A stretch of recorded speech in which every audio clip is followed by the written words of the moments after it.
नमस्कार दोस्तों।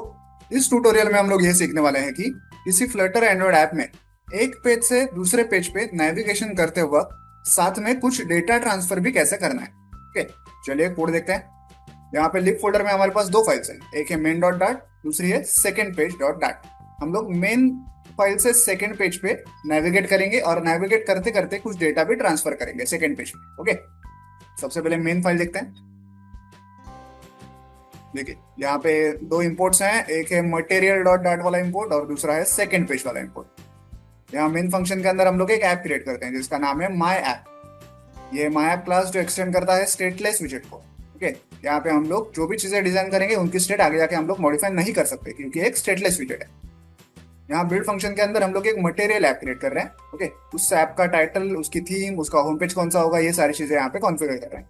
Home page कौन सा होगा, वो होगा माई होम पेज क्लास। यहाँ पे हम लोग उसे एक टाइटल भी दे रहे हैं। ये माई होम पेज क्लास जो एक्सटेंड करता है स्टेटफुल विजेट को। ओके, इससे क्या होगा, इस क्लास के अंदर जो भी चीजें हम लोग डिजाइन करने वाले हैं उनकी स्टेट आगे जाके हम लोग मॉडिफाई कर सकते हैं। यहाँ पे हम लोग इस क्लास की एक स्टेट क्रिएट कर रहे हैं जिसका नाम है underscore my home page state.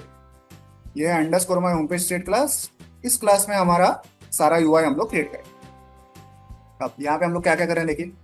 Build function के अंदर एक स्कैफोल्ड विजेट क्रिएट कर रहे हैं जिससे क्या होगा, ये हमारे पूरे यूआई का बेस होता है। ओके, इसके ऊपर सारा यूजर इंटरफेस क्रिएट किया जाता है।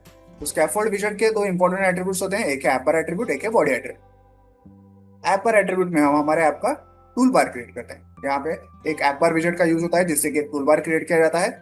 उस टूल बार को बैकग्राउंड कलर देंगे और टाइटल देंगे, तो टूल बार हो गया क्रिएट।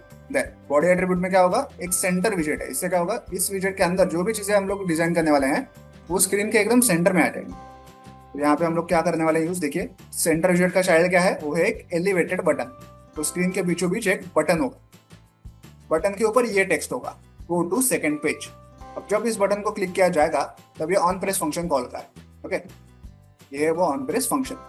यहाँ पे हम लोग नेविगेटर डॉट पुश फंक्शन का यूज करेंगे जिससे कि हम लोग एक पेज से दूसरे पेज पे नेविगेट कर पाएंगे। यहाँ एक मटेरियल पेज राउंड विजेट का यूज किया है। इसके अंदर हम लोग एक ऑब्जेक्ट क्रिएट करेंगे सेकेंड पेज का।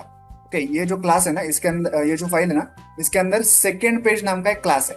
ओके, तो उस क्लास का एक ऑब्जेक्ट क्रिएट करते हैं हम लोग और उस क्लास के कंस्ट्रक्टर में एक वेरिएबल हम लोग पास करने वाले हैं। उस वेरिएबल का नाम है नेम, जो कि स्ट्रिंग टाइप का है। ओके, तो यहाँ पे आईटी वाला ऐसा वर्ड हम लोग, ऐसा फ्रेज हम लोग पास करने वाले।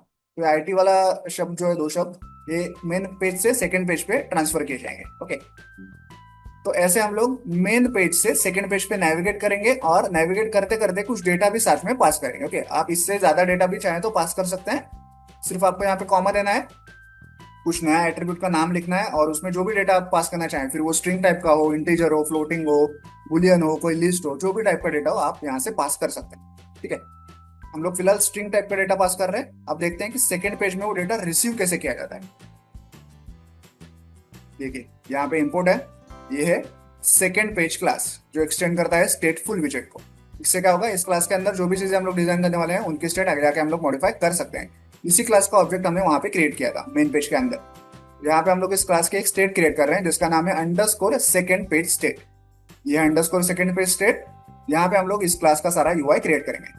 यहाँ भी देखिए बिल्ड फंक्शन के अंदर हम लोग एक स्कैफोल्ड विजेट का यूज करते हैं। इसके अंदर दो एट्रीब्यूट्स हैं, ऐप पर एट्रीब्यूट, बॉडी एट्रीब्यूट। ऐप पर एट्रीब्यूट में इस प्रकार से हम लोग ऐप का, इस पेज का टूल बार क्रिएट करते हैं। ओके, बॉडी एट्रीब्यूट में एक सेंटर विजेट है, सेंटर विजेट के अंदर एक टेक्स्ट विजेट है। ओके, टेक्स्ट विजेट के अंदर ऐसा डेटा हम लोग दिखाने वाले हैं। पहले तो डेटा ऐसा लिखा होगा और वो जो वहां से हमने डेटा सेंड किया था ना, नेम एट्रीब्यूट वाला, उसको कैसे कलेक्ट करेंगे देखिए। सबसे पहले तो ये जो सेकंड पेज है ना, इसका कंस्ट्रक्टर देखिए। ओके, इसके कंस्ट्रक्टर में हमने वो नेम वेरिएबल जो है उसको यहाँ पे लिखा हुआ है। Okay, required this dot name ऐसा लिखा हुआ है। फिर यहाँ पे एक नेम नाम का वेरिएबल भी क्रिएट किया है। तो वहां से जो डेटा हमने भेजा वो यहाँ पे इस कंस्ट्रक्टर में मिला और ये कंस्ट्रक्टर का जो डेटा है वो हमने इस नेम नाम के दूसरे वेरिएबल में स्टोर किया। तो अब इस वेरिएबल को हम लोग कहीं भी आगे यूज कर सकते हैं। ओके, लेकिन ये वेरिएबल है इस सेकंड पेज क्लास में और हमें उसे यूज करना है इस underscore second page state class में। ओके, दो अलग अलग क्लास है। ओके, हमें इसमें ये वेरिएबल यूज करना है। तो कैसे यूज करेंगे देखिए, विजेट नाम का एक वेरिएबल होता है, उसको हम लोग यूज करेंगे। तो विजेट डॉट नेम। ओके, विजेट वेरिएबल से क्या होता है, हम लोग इस क्लास में बैठे बैठे इस क्लास में जो जो वेरिएबल्स हैं सेकंड पेज क्लास में उनको एक्सेस कर सकते हैं। ओके, तो यहाँ पे जो नेम वेरिएबल है इसको हमें एक्सेस करना है। तो कैसे करेंगे, विजेट डॉट नेम ऐसा हम लोग एक्सेस कर रहे हैं और ये हम लोग हमारे टेक्स्ट विजेट के अंदर शो कर रहे हैं। तो फाइनली कैसे दिखाई देगा टेक्स्ट विजेट के अंदर डेटा, देखिए डेटा लिखा होगा, फिर कोलन लिखा होगा और उसके आगे आईटी वाला ऐसे लिखा होगा। कि आईटी वाला क्यों? क्योंकि हमने वहां से नेम एट्रीब्यूट में आईटी वाला ऐसे शब्द सेंड किया था जो हम यहाँ पे ऐसे कैच कर रहे हैं। ठीक है, तो आई होप आप ये पूरा कोड समझ गए होंगे। तो चलिए इस ऐप को मोबाइल डिवाइस पर रन करके इसे प्रैक्टिकली चेक करते हैं। तो ऐप जो है मोबाइल डिवाइस पर रन हो चुका है। फिलहाल हम लोग मेन पेज पे हैं जिसका नाम है पेज 1। ओके, टाइटल पे आप पेज 1 ऐसा लिखा हुआ देख सकते हैं। स्क्रीन के बीचों बीच एक बटन है जिसके ऊपर लिखा हुआ है गो टू सेकंड पेज। अब अगर मैं इसे क्लिक करूं तो हम लोग सेकंड पेज पे जाएंगे, साथ में आईटी वाला ऐसा डेटा लेके जाएंगे जो डेटा यहाँ पे प्रिंट किया हुआ है। देखिए डेटा कोलन आईटी वाला ऐसा लिखा हुआ है स्क्रीन के बीचों बीच। ऊपर पेज 2 ऐसा लिखा हुआ है जिसके बाजू में बैक वाला एरो भी है, हम लोग उसे क्लिक करके बैक भी जा सकते हैं। ओके, वापस बैक आ गए, वापस क्लिक करूंगा तो सेकंड पेज पे आ गए और साथ में हमने डेटा भी ट्रांसफर कर दिया। ओके, इस प्रकार से हम लोग किसी फ्लटर एंड्रॉइड ऐप में दो पेजेस के बीच में नेविगेट करते वक्त डेटा ट्रांसफर भी कर सकते हैं। वीडियो में दिखाया गया इस कोड को डाउनलोड करने के लिंक मैंने वीडियो के नीचे डिस्क्रिप्शन बॉक्स में दे दिया, आप चाहे तो वहां से कोड डाउनलोड कर सकते हैं। वीडियो को एंड तक देखने के लिए धन्यवाद, थैंक यू।